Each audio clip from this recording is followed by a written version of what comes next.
bukan sekedar kenikmatan yang menjadikan kita nyaman dalam menjalani kehidupan dunia, bukan semua fasilitas dunia, bukan.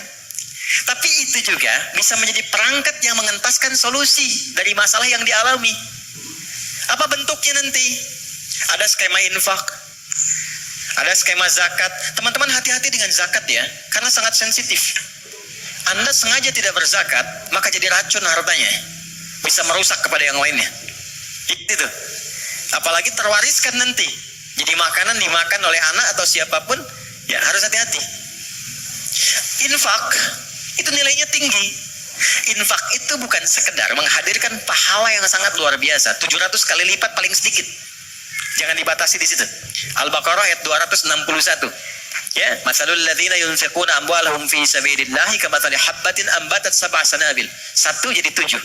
Fi kulli sumbulatin mi'atu habbah kali 100. 1 kali 7 kali 100, 700 kali lipat. Itu maksudnya pahala ya. Pahala, bukan perkalian feedback ke kita, bukan. Jangan bayangkan begini, kalau saya infak 1.000, balik 700.000, bukan begitu cara memahaminya. Itu nggak tepat. Yang dimaksud, Anda mendapatkan 700 kali lipat pahala di akhirat nanti. Jarak satu keduanya 500 tahun, 2 ketiga 500 tahun. Itu di akhirat. Di dunianya dapat apa? Nah, di dunia itu pancaran keberkahan. Di antara pancaran keberkahannya ada 2. 1, memberikan tambahan barakah kepada Anda yang nilainya lebih daripada apa yang Anda berikan, minimal 10 kali lipat. Misal, dijaga dari sakit yang kalau berobat nilainya sekian, dijaga dari musibah yang kalau dialami keluarnya mesti sekian. Gitu. Yang kedua, ini yang paling menarik, infak dengan harta itu kalau diniatkan sesuai dengan keinginan yang kita mohonkan pada Allah, itu bisa mengentaskan persoalan yang sedang dialami. Itulah wasilah tawassul dengan harta. Rumusnya Quran surah ke-5 ayat 35.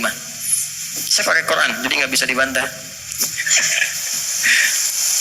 Ya ayyuhalladzina amanu taqullah. Hai orang-orang beriman, tingkatkan takwamu kepada Allah, wabtaghu ilaihil wasilah, dan cari wasilah dalam rangka menunaikan takwa itu. Apa wasilah diantaranya? Bisa menggunakan harta. Harta. Yuk, saya kisahkan dengan singkat, cepat sekali.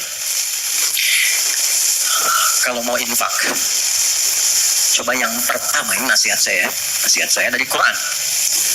Orang pertama yang kita tuju kalau ingin berikan infak, orang tua. Siapa? Orang tua. Berikan yang terbaik yang mampu kita persembahkan. Itu ada di Quran surah kedua ayat 215. Yas'alunaka madza yunfiqun. Mereka banyak berkonsultasi, bertanya pada Muhammad apa yang harus diberikan kalau pengen infak. Dijawab oleh Quran dengan 2 jawaban. Qul ma anfaqtum min khair. Katakan kalau ingin infak, kaidah pertama yang terbaik. Misal, Anda beli mangga 5, ibu masih ada, berikan yang paling besar, yang paling bagus, yang terbaik itu buat ibu. Kalau mau dibagi, contoh aja. Kemudian lil walidain, urutannya kalau ingin diberikan 1 yang pertama orang tua. Belakangnya nanti ada 4 lagi, 5 golongan utama. Wal aqrabin, kerabat terdekat. Wal yatama, orang-orang yatim. Wal masakin, orang-orang miskin. Wabnis sabil, orang yang kesulitan di perjalanan. Tapi yang pertama orang tua. Jadi teman-teman, kalau orang tua masih hidup, apa yang bisa dipersembahkan walau tidak diminta. Sedang ada masalah misalnya kan, mohon kebaikan pada Allah, bikin makanan datang pada orang tua, minta doanya. Ini sederhana tapi dalam, minta doanya. Ada kitab namanya Al-Adabul Mufrad karya Al-Imam Al-Bukhari. Dikisahkan seorang berkonsultasi pada Ibnu Abbas radhiyallahu taala anhuma, pengen taubat, dosanya banyak. Apa jawab Ibnu Abbas? Ibu masih ada nggak? Ada katanya. Udah, pulang aja, berbakti pada ibumu. Sayangi ibumu, buat beliau merasa senang terus. Nanya lagi orang ini, kenapa mesti ibu? Kata Ibnu Abbas, saya tidak pernah mendapati di Quran dan keterangan Nabi yang terbaik dari bakti kepada ibu untuk mengentaskan semua masalahmu. Dan ibu nggak ada batasnya. Cari, termasuk saya sekarang gitu. Saya kalau mau belajar tuh saya niatkan, Ya Allah, untuk memuliakan ibu masih hidup, dan mohon pahala diakhirkan pada ayah untuk menerangi di alam kuburnya, dan selalu bertambah kebaikan-kebaikan itu, tambah satu. Jadi infak ya, coba usahakan ya, dan gak usah terlalu pengen dilihat dunia. Keluar jam 3, setengah 4, lihat yang nyapu, yang lagi dorong makanan tuh, yang dari semalaman bekerja. Pernah nggak teman-teman kalau keluar gitu, kadang-kadang ada yang dorong sampingnya masih murojaah, ada yang masih sholat. Saya sering nangis tuh, ya Allah, ya orang udah banyak praktek, kita banyak ceramah ya, udah datang kita cuma sampaikan titip ya gitu, baru lihat aja sudah nangis. Ya Allah, terima kasih Pak. Ya Allah, mudah-mudahan Bapak rezekinya lancar ya Pak, sehat ya Pak, mudah-mudahan semua keluarganya baik-baik ya Pak. Itu ya Allah, memberi sedikit tapi dapatnya banyak gitu, itu berharga banget. Yang terakhir Quran, walladzina yu'minuna bima unzila ilaika wa ma unzila min qablika. Nah, dekati dengan Quran ya. Saya lihat banyak anak-anak tuh ya, dekatkan dengan Quran. Walaupun anak-anak yang belajar Qurannya, antum akan dapat berkahnya, akan dapat kenyamanannya, ketenangannya. Coba tuh, yang di RKM tuh, ya, yang meluangkan waktu dan sebagainya. Memang awalnya lelah, capek, tapi ketika nggak ada libur, ada yang hilang tuh. Nanti ada kenyamanan, ketenangan, kebahagiaan, apalagi pas wisuda dan sebagainya. Tapi yang paling ingin saya sampaikan, ini sudah nyata. Kalau Quran sudah ada di lingkungan kehidupan, maka rumahnya jadi cahaya, ketenangan akan datang. Saya pernah diminta kedutaan Saudi 2018 untuk menjadi Amirul Hajj, berangkat mimpin rombongan. Saya kira siapa, hampir 500 orang, 2/3-nya anak-anak kecil penghafal Quran. Ternyata yang digendong bapaknya, ibunya, temannya, gurunya.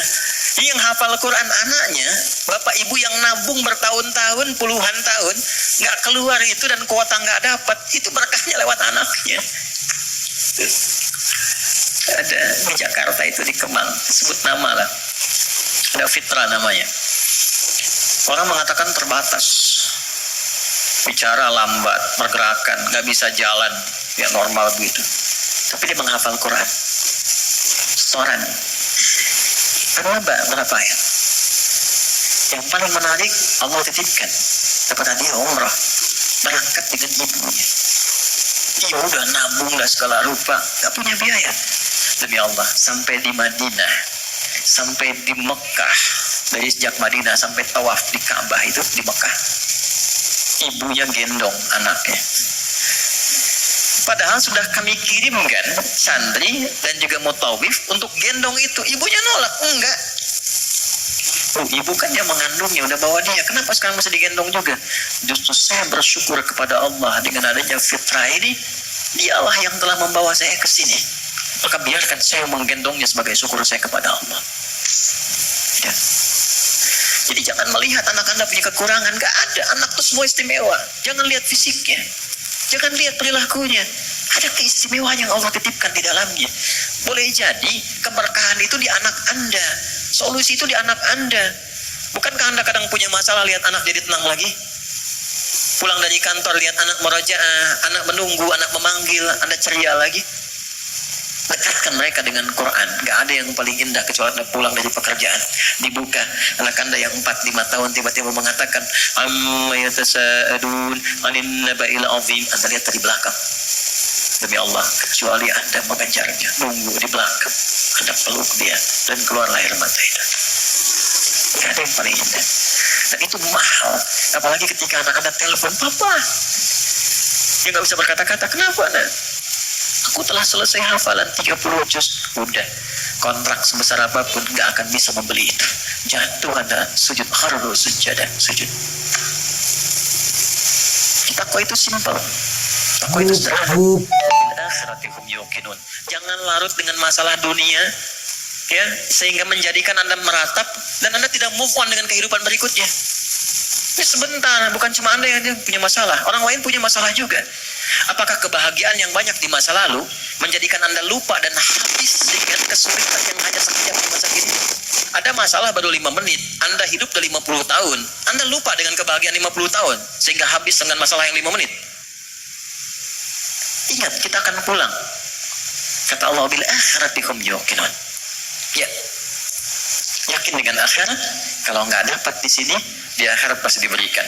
Maka ayat kelimanya, orang yang mampu menerjemahkan takwa dengan kiat-kiat tadi, ulaika ala hudam mir rabbihim wa ulaika humul muflihun.